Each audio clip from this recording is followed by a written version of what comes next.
Fala galera, tudo tranquilo? Vamos dar início aqui à correção do bloco que eu chamei de reinos aí e tudo mais. Tentei englobar o máximo possível dessas variações que a gente tem de reino protista, fungo, metazoa, né, os animais. Não são assuntos muito frequentes no Enem, então assim, foi uma dificuldade razoável de elaborar uma lista grande de exercícios desses assuntos, tá? Inclusive vocês vão ver que muitos deles, né, tem uma linha mais inclinada ali para a evolução do que realmente para os conceitos muito específicos, né, principalmente aí dos animais, né, que ainda a gente poderia pensar numa cobrança um pouco maior, mas realmente são um pouco cobrados e a gente tem poucas questões, tá, de todos esses reinos aí. Beleza? Tranquilo? Então vamos lá, rapidinho. Vamos fazer aqui, são poucas questões, tá? A maioria está feita aí, né, individualmente. E lembre, cara, não deixe de comentar, mandar mensagem, pô, não só aí enquanto vocês estiverem fazendo, mas depois vocês passarem, pô, manda o alô, fala aí o quanto que foi legal o uso do e-book aí para uma nota bacana de vocês, beleza? Então vamos lá.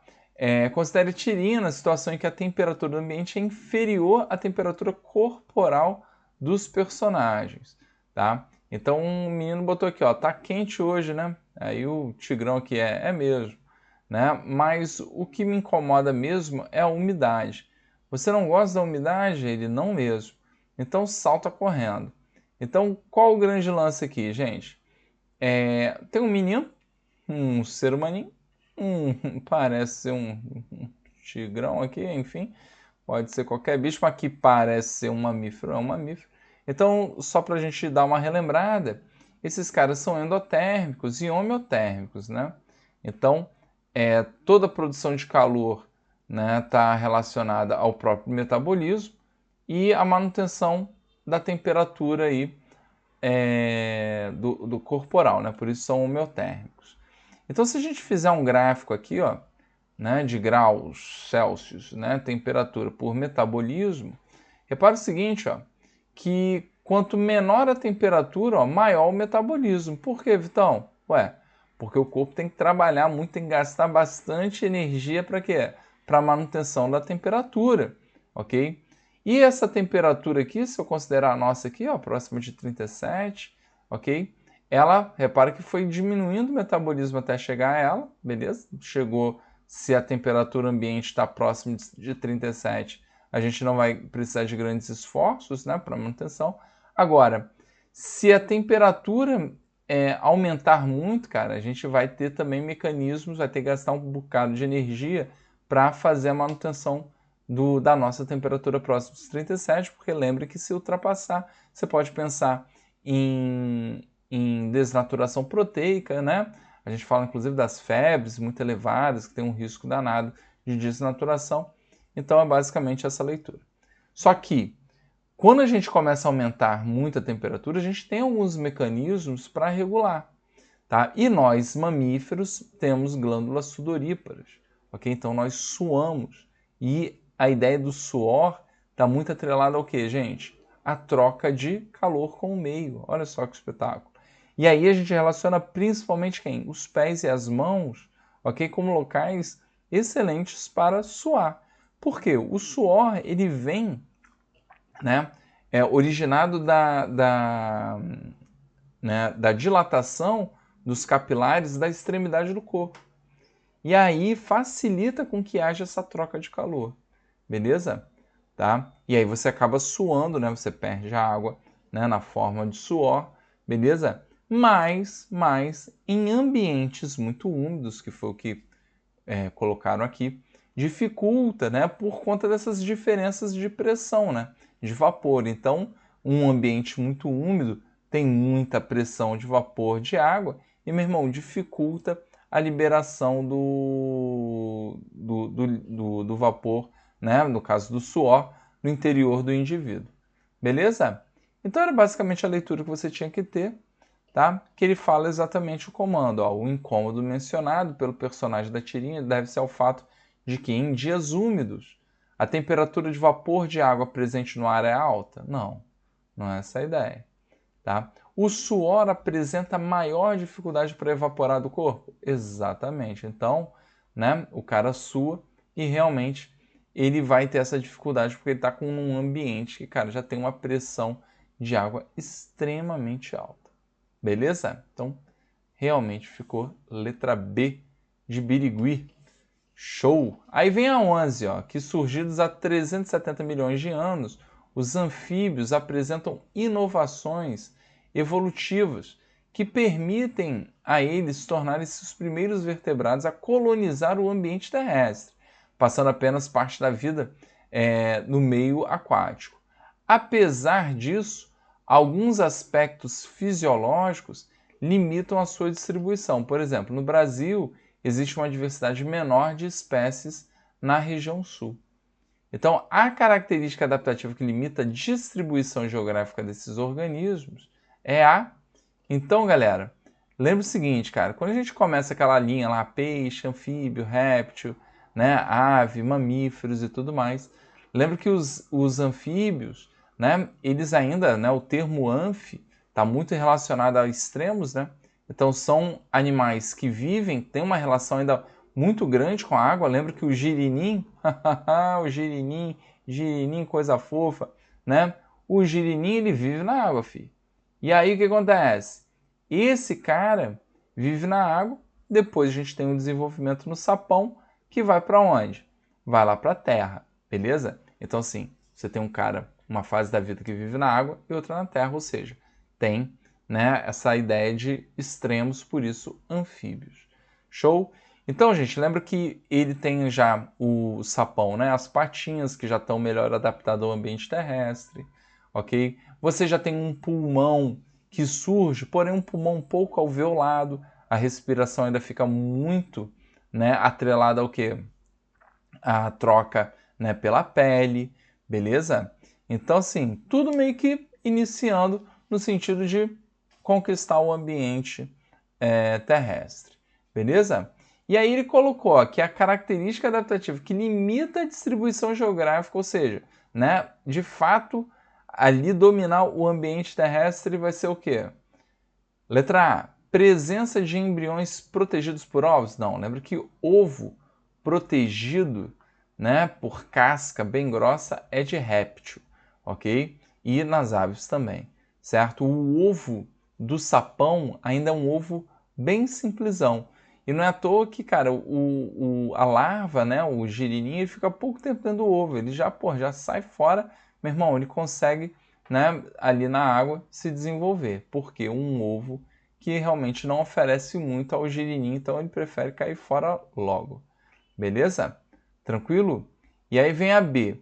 Ocorrência de metamorfose, né, na fase de girino.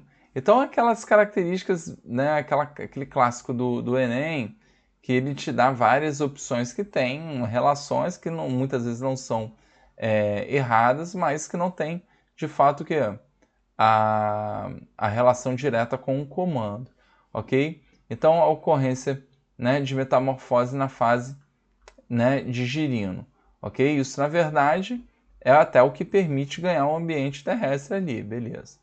E aí tem C, incapacidade de controle interno da temperatura.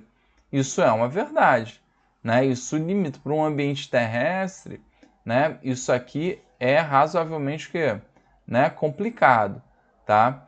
Então, eles são ectotérmicos, ok? Então, você achar que eles vão se distribuir em regiões quentes, né, do nosso planeta, não é muito capaz, beleza? Realmente impede esses caras.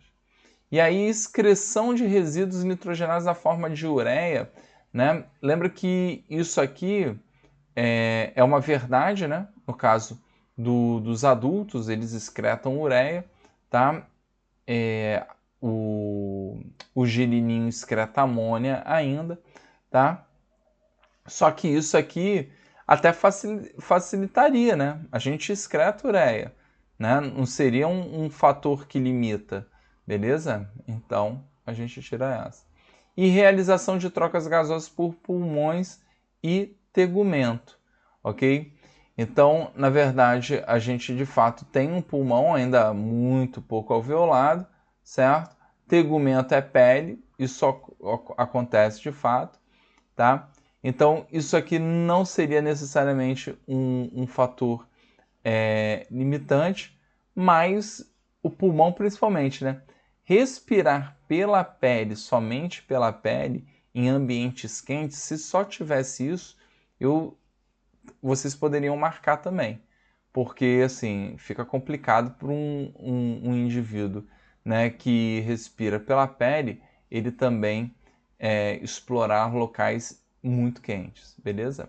Então, realmente, o que ficou melhor para cumprir aí a questão foi a letra C. Beleza? Tranquilo? E, cara, vem a 14, que diz que o cladograma, viu como evolução? Eu falei para vocês, galera, estou forçando um pouco a barra para a gente ter 15 exercícios aqui que contemplem esses tópicos, tá? Então, o cladograma apresenta relações filogenéticas entre os vertebrados. Então, ele deu aqui o peixe, o anfíbio, o réptil, né? Cuidado muito nesse cladograma aqui, que tem algo que é bem importante, ó, que a gente tem um ancestral que é comum aos répteis, né? Às aves e aos mamíferos. Beleza? Tranquilo? Então, lembrem, ó, a gente tem um ancestral aqui, ó, né? Um dinossaurão bonitão que dá origem às aves também. Por que eu estou falando isso? É muito comum a galera achar que a evolução ela surgiu assim, ó, né? Dos vertebrados, peixes, anfíbios, répteis, aves e mamíferos, tá? Pelo amor de Deus, isso aqui está errado. Beleza? Então a ideia sim é que você tem pelo menos essa ideia aqui, ó. Fica bom para vocês, ó. Répteis, aí vocês podem botar assim, aves e mamíferos, beleza?